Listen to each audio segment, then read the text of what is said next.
freedom and liberty. Forgive me for being plain spoken, but that's kind of what you get with me. It's like, I'm going to tell you where I'm on the issues. If you don't like it, we'll go have a cup of coffee or have a beer, and we'll focus on the other 80, 90% of things that we agree on. But, so going back to my original comments, we had moved to Murray County about 7.5 years ago.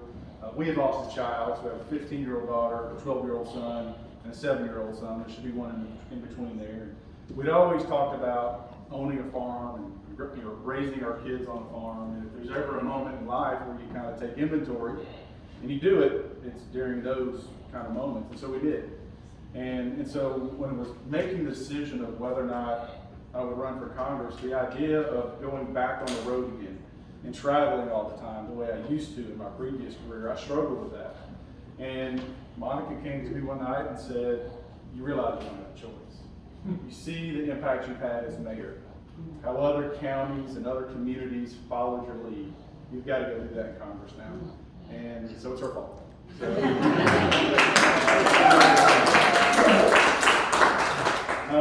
But it's getting vicious out there. There's 2 more weeks. My 2 opponents are spending over the next 2 weeks about $500,000 against me. That should tell you who's leading in the polls.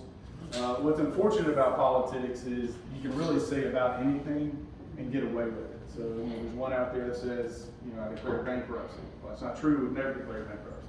But it hasn't stopped them from saying it. We filed a lawsuit and they'll take it down. And it's just unfortunate that that's the state of politics in America today, that they want power and control so bad that they're willing to say and do anything to get there.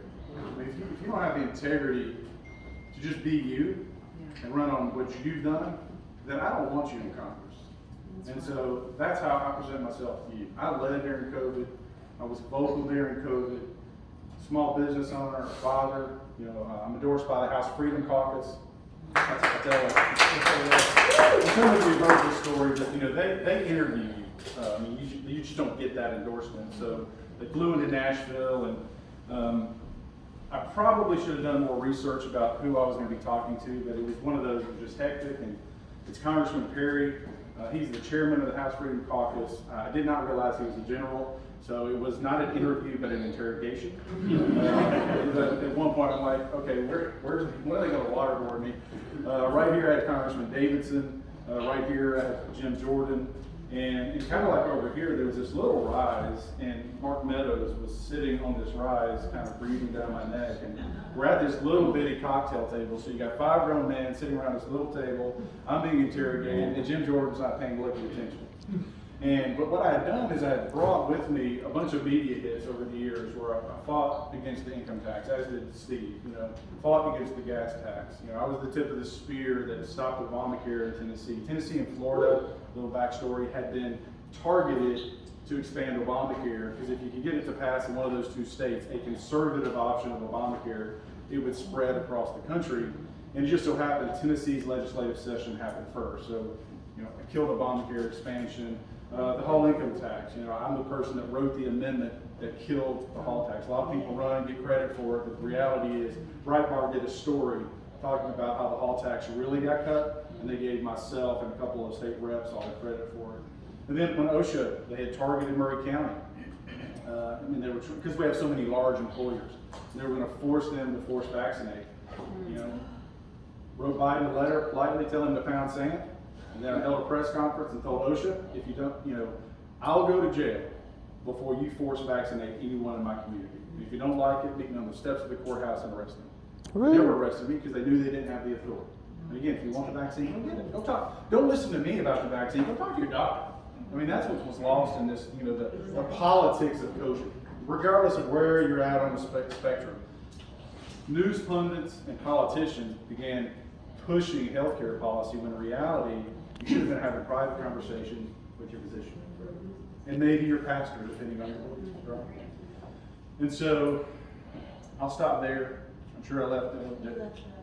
So I brought all these media hits, and I'm being interrogated, and Jim Jordan's over here chuckling at some of my comments, and he's like, "Oh, okay, yeah," and then chuckling again, and it's a little distracting because he's not listening. and he's one of the founding members of the Freedom Caucus, so I'm pretty certain I need to say something that gets his attention.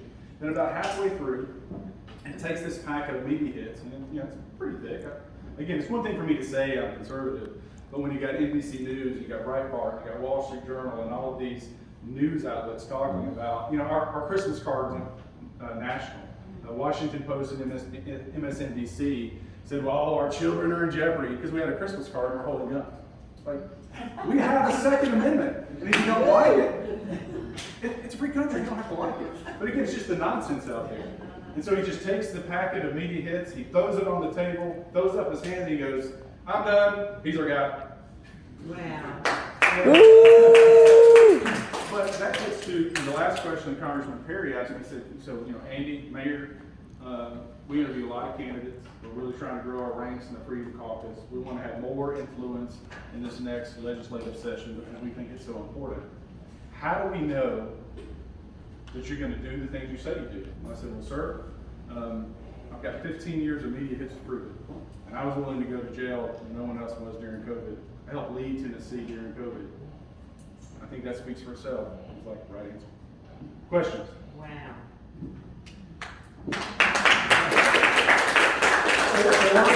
Challenges, for that matter. I mean, I'm here to answer your questions, but also address your concerns. You stopped coming forward too. Yeah, I mean, to the extent that we could. I mean, but yeah, I got in trouble for that one. And so the organization I worked for at the time, that really wasn't their issue, but Tennessee, the activists and the donor community really were fired up about Common Core. And so I got approval, said, thank goodness, and I, rented a bus and put a big billboard on both sides that says "Rotten to the Core."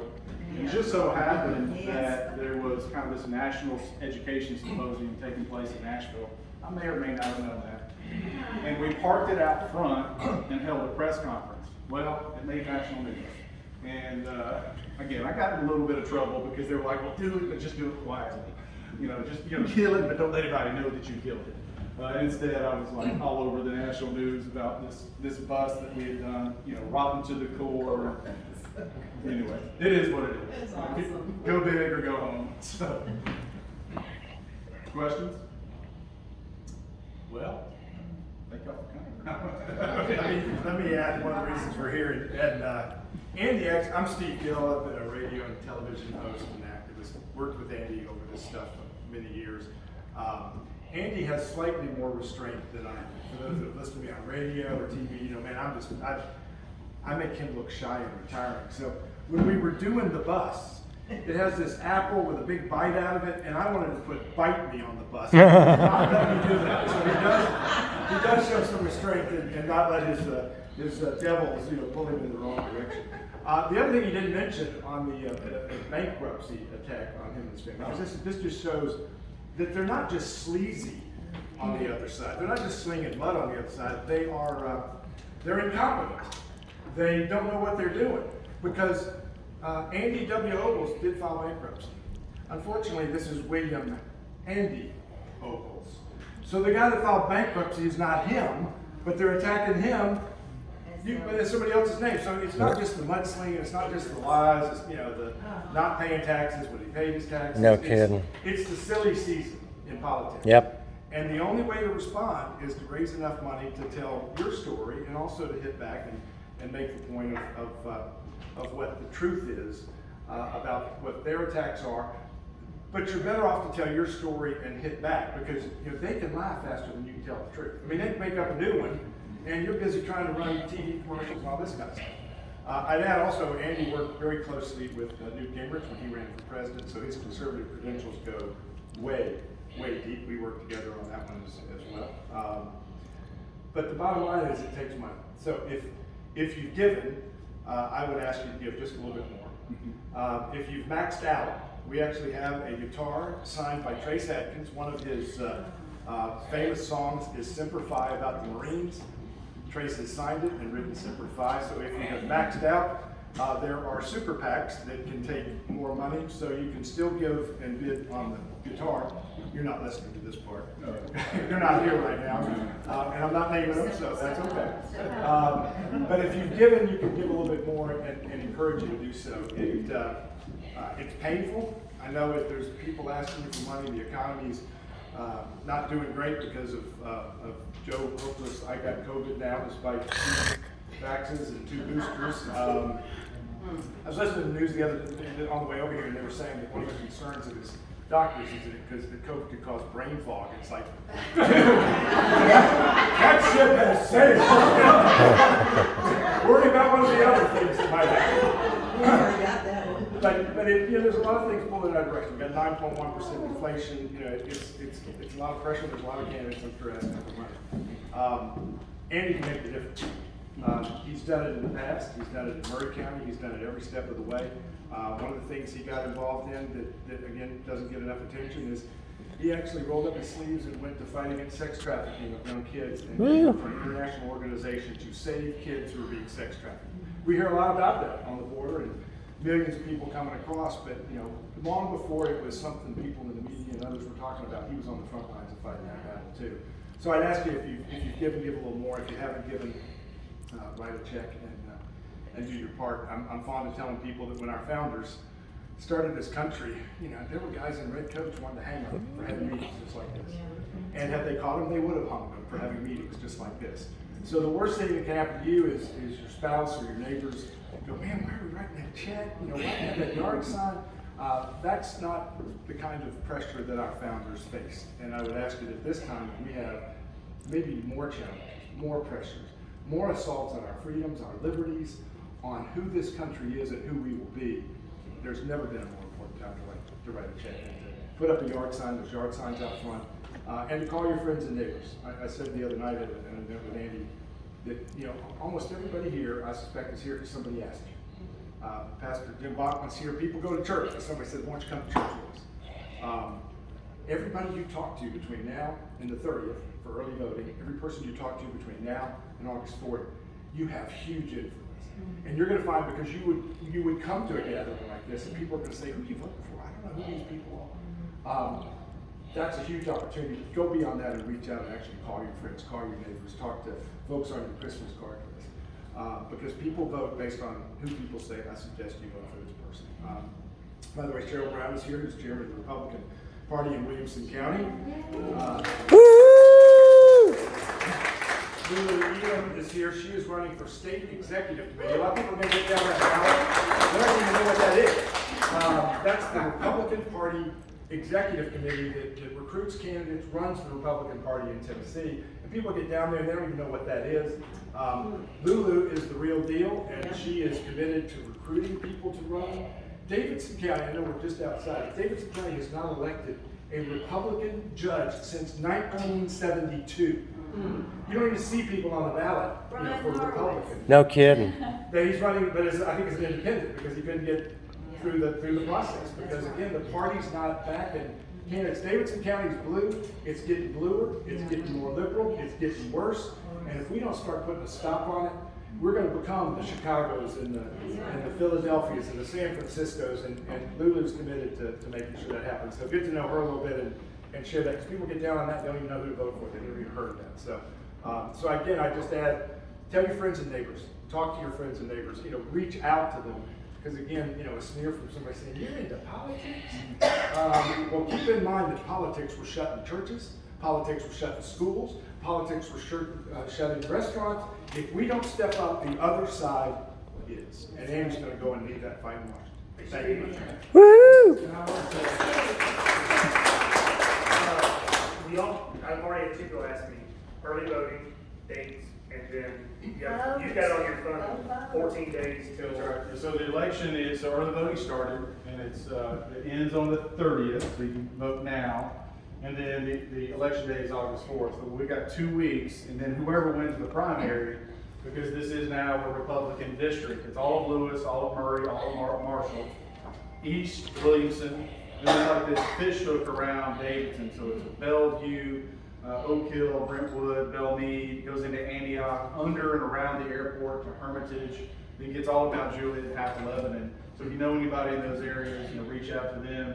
And I'll talk about it. Really, I think this election is going to be about the economy and inflation. But that really pulls into that issue of human trafficking or the issue of immigration. And we've got to shut down the border. It's an economic issue, it's a national security issue, and then we have a humanitarian crisis taking place down there. And I know that because I ran 12 countries, so I was an entrepreneur early and kind of fell backwards working for an organization that fought child trafficking and operated around the world. And then that's how I met Gingrich's daughter and ended up helping run his presidential race when he ran for president. And that kind of set me off working in politics and economics. But, think about it for just a second. In 2021, if 2 million people crossed the southern border illegally, 2 million. That's twice the population of Delaware. That's larger than 16 different states. And so you literally had a state's worth of people migrate into this country.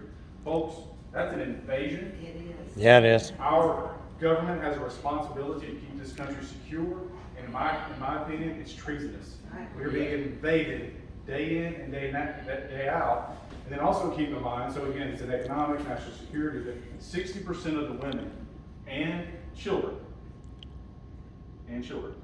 are raped before they cross the border. That's 60%. And it doesn't matter if you're 5 years old, or 65 years old, or 75 years old. They have no mercy.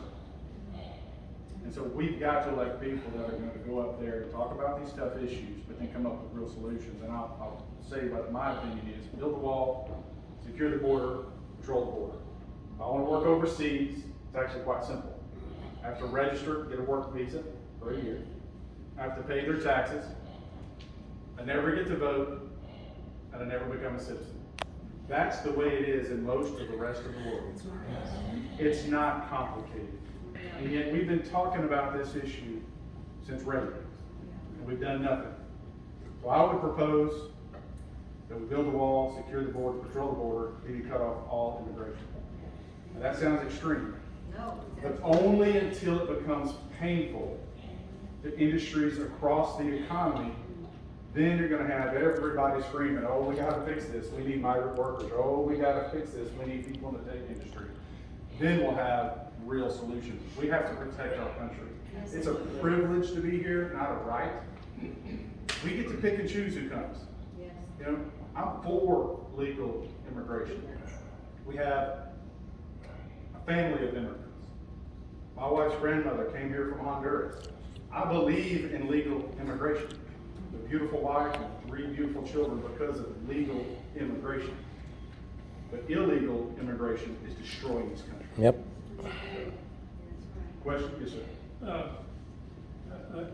know I'm just going to be positive and say when you get to Congress. Yes. I know you're getting freshmen and caught up in all that, but Biden, at least, and Mayorkas need to be impeached. They don't need to do it. They need to do it. I agree. Well, I think, and I realize, a lot of this it sounds like rhetoric, but both your president and your vice president have violated their oath of office. They're not protecting the country. They need to be impeached. Nancy Pelosi needs to be investigated for insider trading. Yes. And Mayorkas, who's in charge of Homeland Security, should be charged and at least tried for treason. You can't let 2 million people come to this country and turn a complete blind eye and get away with it. It's kind of like election fraud. We know what occurred. We know Yeah. how much. You start sending people to jail for harvesting ballots, it'll stop. Right? We've got laws against it. People talk about gun regulation. Oh my goodness, come on now. We've got the strictest gun laws in Chicago, New York, and the most violent cities in America, and in some metrics around the world. So it's not the guns, it's the people. It's the, well, stop there. But I mean, literally, in New York, they're filming Law and Order, and one of the crew members was gunned down while they're filming in New York City. I mean, you think about that. I mean, a secure area, the film crew, and someone's shot. And so again, it's the people, it's the broken education system, lack of opportunities. Even the state of Tennessee, a lot of people don't realize this, but a conservative state, a low tax state.